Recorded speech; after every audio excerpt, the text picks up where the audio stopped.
Let's talk now to Mike Jones, Executive Director of Migration Watch UK, which campaigns for lower immigration to the United Kingdom. Mike, are you in favour of the barge? In principle, yes.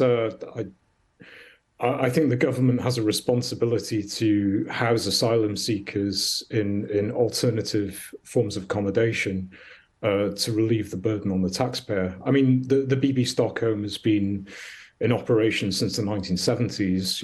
As your reporter said, it's housed asylum seekers in Rotterdam. It's housed homeless people in Hamburg. It's been used And to yet, provide. Mike, it was used to house 222 people. That number has been more than doubled to 500. So there are concerns about capacity.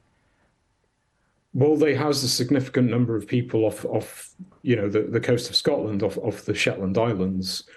Of course, I think the barge needs to abide by health and safety and fire regulations. That goes without saying. And the onboarding was delayed due to fire safety concerns. But presumably the government has dotted all its I's and crossed all its T's, and it's okay to go. They repeatedly say, the government, that this is better value for the British taxpayer, but they haven't actually said, Mike, how much it costs to house an asylum seeker on board. Do you believe that this represents better value? Well, sort of intuitively, it makes sense that it would represent better value than housing somebody in a 4 or 5 star hotel.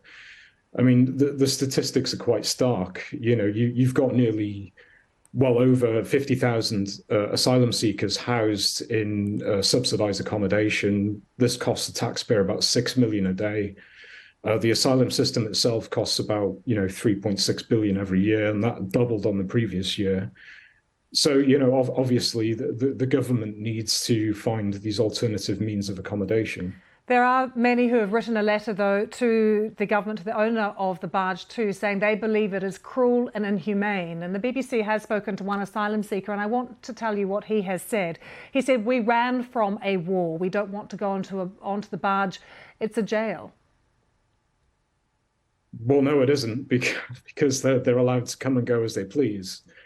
It isn't a jail. They have, ensuite rooms, access to communal areas, laundry services provided, catering services.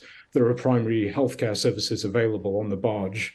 So, I mean, this isn't a conventional prison.